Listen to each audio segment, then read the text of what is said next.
been keeping up with this Haley Beck and Angela Burlaka story? Maybe it's constantly on my feed since I'm native to Arizona and, the algorithm and location metadata and all that. But for those who are unaware, Haley Beck and Angela Burlaka are two high school teachers who taught at Centennial High School, which I believe is located in Peoria, Arizona. That was until August of 2025 when the teachers were put on administrative leave.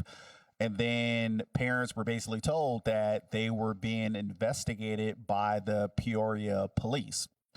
Now, there was a lot of confusion. Hey, what's going on? These are two nice teachers in the community, but there had been some allegations that had been going on for a while. And it wasn't until December that the rest of us in the general public got to get the rest of the information as to what was actually going on. According to a nearly 200-page police report, rumors of inappropriate teacher-student relationships swirled around Centennial High School for months. It's super concerning. It makes me think there's a great likelihood there's other victims. Jessica Nicely is a child abuse prevention specialist and says only 4% of child sexual predators are women. And in this case, two women teachers acting independently of each other are accused of grooming the same student victim during the same time frame. It's highly unusual and highly alarming. 47-year-old Angela Burlaka worked in the Peoria Unified School District for 25 years before voluntarily surrendering her Arizona teaching certificates. She's accused of recording sexual videos of herself naked, saying a student's name. The videos ended up on that student victim's phone. Sickening and also not at all surprising because even though the genders are reversed, it's the same game. Last July, the victim's grandmother called authorities after seeing one of the videos, prompting the investigation. Claims of sexual misconduct involving another teacher, 27-year-old Haley Beck, surfaced shortly after. The police report states the victim's mother admitted she knew her son was having sex with a teacher named Haley Beck. But the teenage boy and his family did not want to cooperate with detectives due to concerns it would interfere with college athletic scholarships. The behavior is also severe, pervasive, and objectively offensive. The district's governing board voted to fire Beck last week. Documents show Beck referred to herself as a sugar mama and sent the student victim money, describing it felt like straight prostitution. In the police report, texts show Beck did not like being compared to Burlaka. And in a handwritten note to the student victim found during a police search at her apartment, Beck wrote, "For this relationship being extremely wrong, I feel like we have really made the most out of it. And there is truly no other student I know so wrong that I'd want to do all this with." This was not a relationship. He was a child, and this was child abuse and child rape. Records reveal the school's principal gave police Beck's name after the investigation into Burlaka started. He told authorities then he had received multiple complaints from students and staff about Beck. I need these educators and everybody in positions of authority to understand mandatory reporter training doesn't mean you know something's going on. It's that you have a reasonable belief. You suspect something, and clearly they all did. Why didn't any of them report this a long time ago? And I reached out to Peoria police and the school district today. Both told me there's no indication school officials failed to meet their obligations as mandatory reporters because at the time concerns were raised, the information did. Wow. So, yeah, yet again in America, we have another case of teachers having inappropriate. And let me, you know what? Let's peel the Band-Aid off of it. It isn't, let's not use safe words like inappropriate relationship. These grown women were raping this young boy. I don't care if the young boy thought it was consensual and his friends thought it was consensual. When you have a adult having sex with an underage person, a minor, it is rape. These women raped this young boy. multiple times and was grooming him and had a relationship with him. That again is 100% predatory. Now, both of these women are horrible in this story, but the Haley Beck side of it kind of exploded a lot more due to, for one, Haley Beck is the sister of Noah Beck, who is basically a TikToker who has over 33 million followers. And Noah Beck had been super popular doing a whole bunch of social media stuff. And then I think as a result, Haley Beck was also comfortable doing social media. And as the story started to get out there and people started to put two and two together who she was, and then people started backtracking and looking through videos, it started to paint a more darker, sinister picture as to this being in front of our faces kind of all along. Suspect's best friends are students. They're nice to me. Holy shit. The devil's in the details. They're doing a popular social media trend. And I'm assuming, because I don't follow Noah Beck, so I don't know his voice by heart, but I'm assuming that's who's recording. But regardless, he makes that statement about her being inappropriately friends with her students, and she kind of laughs and takes offense like, oh my God, they're nice to me.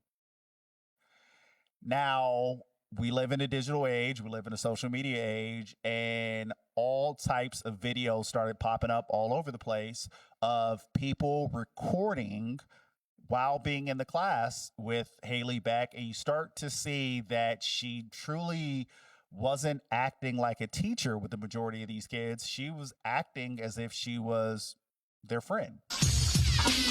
We have another student coming forward with a video. I guess this is another one of Haley's teaching methods. Y'all take a look. Hey ho, it's 1793 in the streets front cold. Revolution in the air, the king lost hold. Flipping boy wasn't doing what he was told. Louis on trial, they said he betrayed. The people want justice, the guillotine's blade. The downfall of the blade. Justice they claim. Hands on the quick. But what's next? I didn't play the full thing through, but you guys get the idea. Yeah, so she's having them like sing songs, and he's like, hey ho, and there were other pictures of on her whiteboard where, you know, the teacher writes their name. It said Mommy Beck. Now, I don't know if she's the one who wrote that specifically or if one of the kids, but the fact that you're comfortable enough with your students that you're having them call you mommy is rather weird. It also, quite frankly, to me, seems like she was kind of living a second childhood, if you will. It, to me, appears that maybe when she was in high school, she wasn't that popular. Maybe she was picked on, who knows? But she became a teacher, which is then a position of authority. And instead of being an authoritarian kind of person, she wanted to be the cool teacher so then she could essentially be popular in high school. And part of the reason why I feel that way is because there are also clips of her going to fucking parties with her students. Here, he told me, he's like, yeah, just pull up to my grad party. What's gonna be my grad party? Hey, pull up, shawty, pull up. And she's here, bro. She's fucking here. And she says partner in pong, bro. He's tripping because fucking Miss Beck is here, bro. Look at this. Oh my God. Bro, he's fucking tripping because Miss Beck's here. He's like, hey, bro. I know we don't fuck with each other, bro. But does it kill your buzz that Miss Beck's fucking here, dude? Bruh, like, what the fuck? This shit is so inappropriate. Now, I could play fucking videos all day because there's dozens upon dozens of them. All you got to do is look up Haley Beck's name on Twitter, on TikTok, on YouTube. You're going to find a whole bunch of clips of her in her classroom and just being inappropriate. But switching over to some of the information that came out from the text message exchange, because that's always one of the things that you all have to keep in mind. Our digital footprints are everywhere. And so just because you delete something on your phone, you're just removing it from your ability to be able to see it. The police, the people who own these social media companies, these data servers, that information is all still there and can be accessed and can be used in a court of law against you. Now,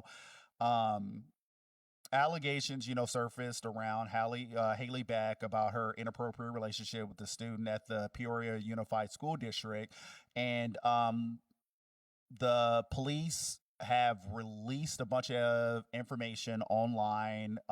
There was like a fucking damn near 300-page report. I read through a ton of it. And you start to really see the relationship that she had with the student, and how, again, it was inappropriate because she was raping them, but even just the way that she was interacting with this student is just rather insane and kind of hard for me, especially me as someone who I have two children, one currently in high school and another one that will be going in high school next year.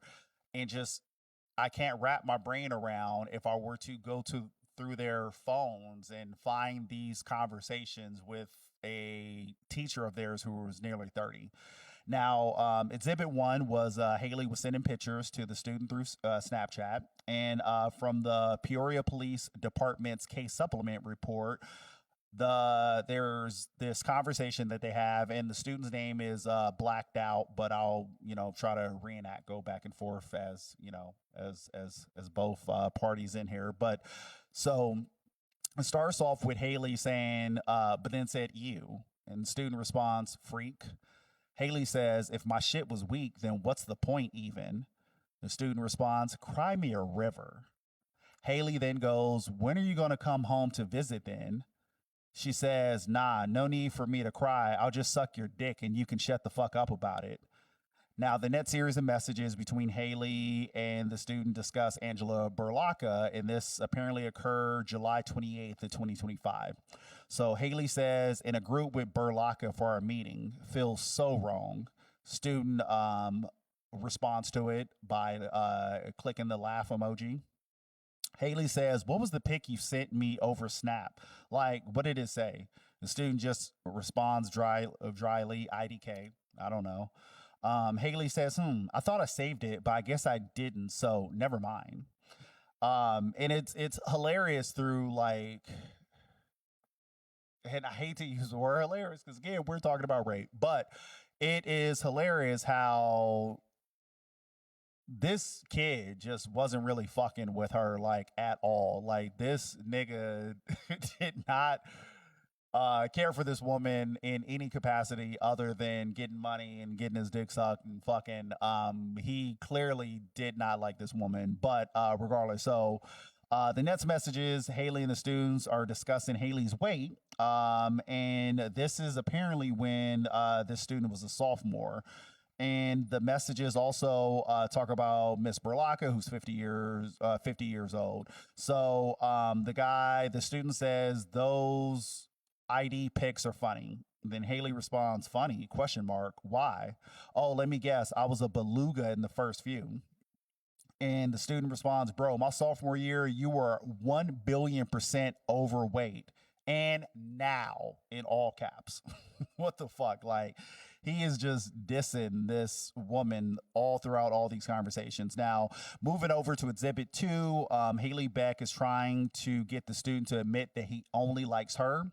Now, going back to the supplement report, after he says the end now, he says, "you look fire." He liked the comment of her saying that, "let me guess, I look like a beluga." And he says, "man, ain't that right?" Then Haley responds, "yeah, but you still fuck me then, like, as a person." And The student responds negative. You was a cool teacher. Haley says, is my one this year good then? The student responds, and my current teacher.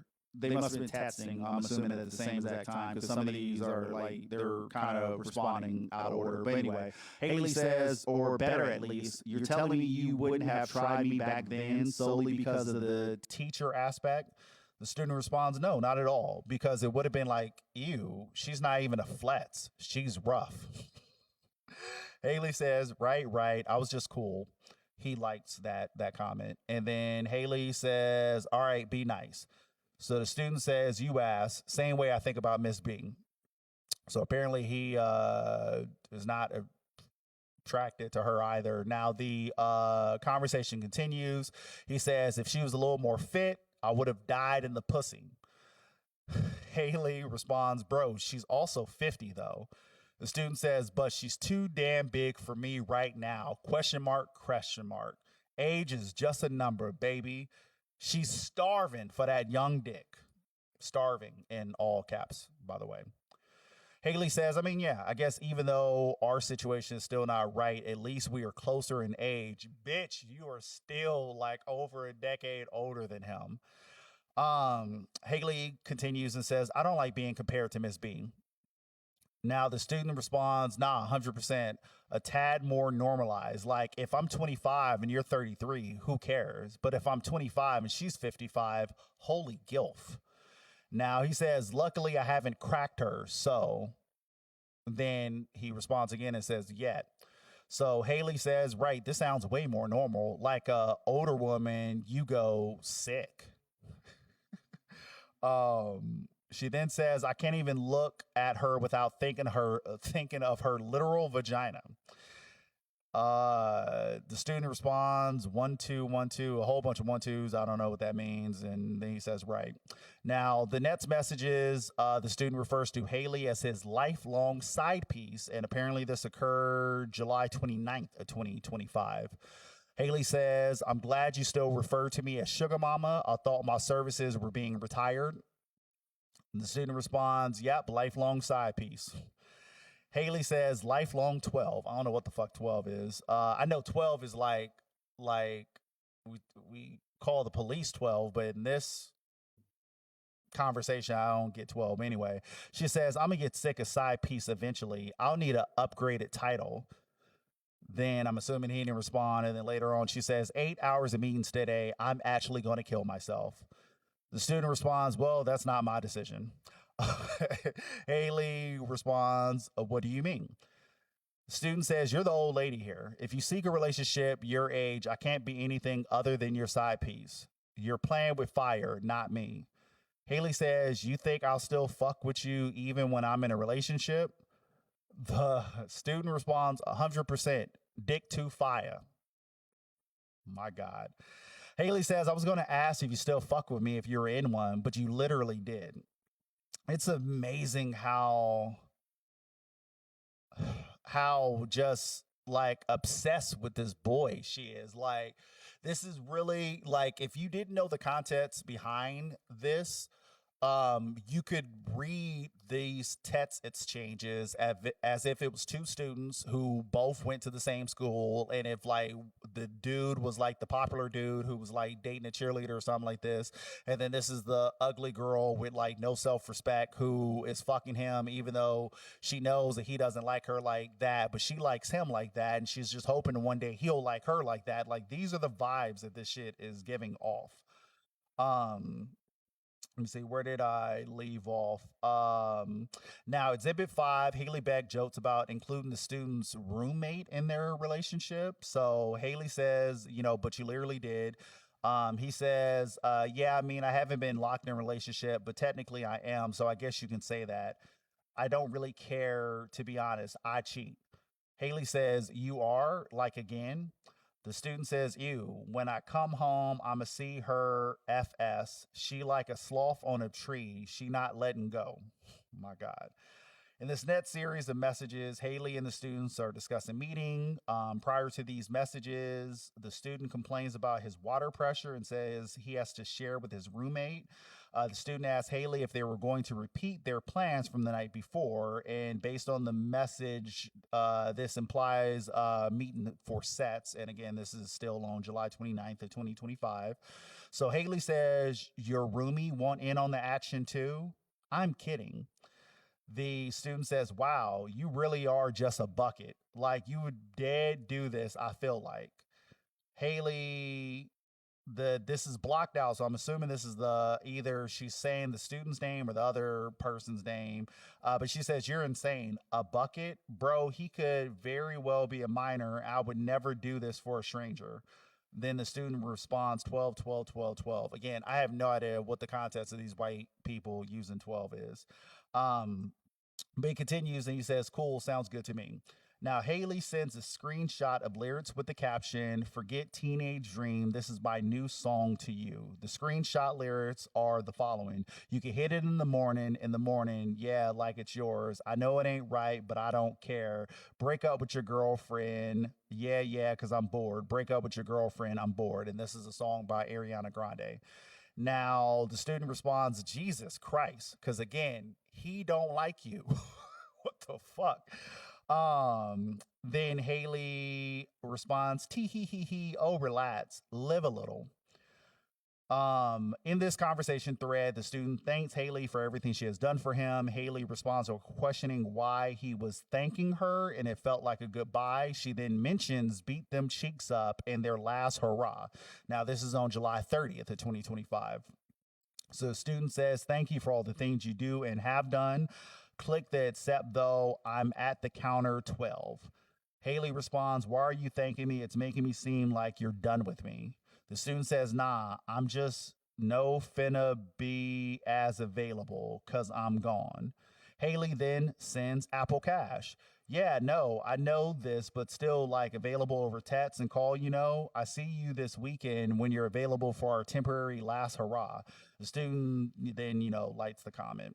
I think this is, and then the final exhibit I have to present today is Exhibit 7. Haley Betts calls herself a sugar mama and asks for the students not to forget about her. So the student says, yeah, but not regularly, maybe.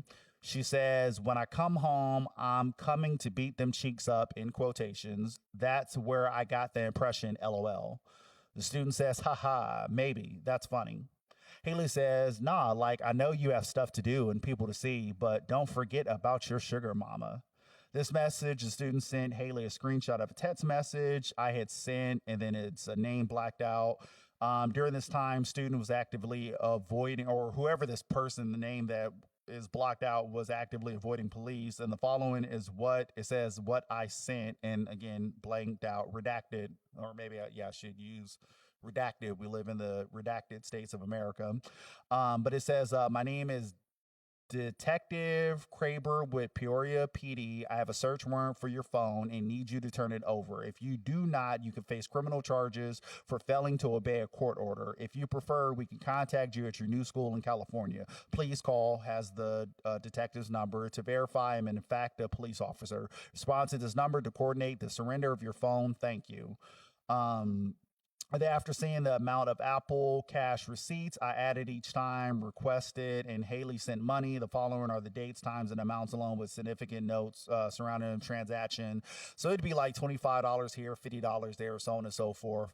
But again, as you read through the text messages, you could see that, again, like I said, this was a situation, and from what I understand, this student was a star football player. So I do think this is a case of Haley being someone who was not popular in high school, didn't get attention. She clearly has some type of mental health issues, self-esteem issues, something. And she was excited to be essentially sucking, fucking, and paying the popular football player at this school. And some of the concerns, because again, going back to what they said, that news report earlier, is that several students and people had mentioned about her having an inappropriate relationship or some being weird, and like people were kind of like raising the red flag to be like, hey, you know, somebody needs to look into this, figure out what the hell is going on. And the school essentially did nothing, and the school basically says that, oh, they didn't have enough evidence to take it to the police, and that's why they didn't take it to the police. One of the other conversations or opinions that some people have is that this student was the star football player for this high school, and quite frankly, as we know, prized student athletes get favorable attention. So we may have a situation where a teacher was fucking a star football player. The school may have been hearing rumblings, but they didn't want to investigate it because they didn't want to suspend that student, because they wanted to continue to have their football season play out the way that they wanted it to play out. Like, maybe if this student wasn't a popular student athlete, maybe they would have looked into it. Maybe they would have did a little bit more digging. But, you know, when you have a school with a program that you're making money off of, you turn a blind eye to stuff. You hear it all the time about some of these high school students and college students that, you know, they're having a hard time with tests and homework and stuff, and teachers will submit grades late so that the student isn't redshirted for a game, or, you know, they may give them a tutor, they may give them additional time. Like, there's a lot of shit that happens at these schools where they allow some of these massive athletes to be able to get away with stuff. And it's just, again, America kind of turning a blind eye to what is going on, and especially when it's something that they could capitalize on. Now, I say all that to say this: with the Haley Beck, Angela Burlaka story, and like I said, it, you know, strikes close to home since it's also here in Arizona, but it's just weird because from the Epstein files, you know, came out, and just we started finding out all this information about all this fucking child rape that was going on, and this was after fucking a decade of MAGA calling, you know, all the Democrats pedophiles, and how there's these secret cabals of kids being raped. And I talked all about it on the podcast episode, The Human Show. But you had this outcry from the America right to release this information about these sex trafficking rings, only for some of the Epstein files to come out to be heavily redacted, and for Donald Trump to be heavily implicated with a bunch of this stuff. And then everyone went fucking silent. And then, like, the Epstein files came out, and it was like they passed that whole law where they had, you know, you guys have until next Friday to release these files. And last I checked, that was like over 150 days ago, and the files still have not been released, and no one's been arrested, and no one is talking about it anymore. We literally have found the largest fucking pedophile ring in modern human history, and the files are heavily redacted, and we only got 5% of the information, and people in this society, we have just moved on to the next one. And then again, like I said, every time every week I seem to, you know, hop online, I keep seeing all these stories about these teachers fucking students. And then on top of that, you have a bunch of these high profile athletes who are sexual predators, who are aligned with MAGA, who are walking around freely, because it seems like all you have to do nowadays is say that you believe in Jesus Christ, and people forget about all the heinous shit that you did to get here. And one of those people that they're starting to normalize and bring back into society, which I just for the life of me can't understand, is Conor McGregor. Jimmy Fallon letting Conor McGregor come on his talk show is quite literally what I meant when I said they're normalizing rape and they're doing it right in front of your faces while simultaneously shaming women for reading and writing dark romance. Okay, don't forget that he raped a woman so hard she had to have her tampon surgically removed. And before anything else, these men protect each other. I want to make that very clear. There's a reason why 1 in 3 women have been assaulted, but nobody knows who's doing it. Nobody has friends who's doing it. There's a reason. And the reason I bring dark romance up is because when we use healthy ways to cope with the trauma that we've been given by men, they automatically turn around those same men, and now we just wanted it. Now we just wanted it. Man, kudos to her. She is not lying. It's just insane. And I guess I'll say that I'm curious, or actually, let's say this. I bet the normalizing of pedophilia and rape in America is generating a shit ton of low vibrational energy.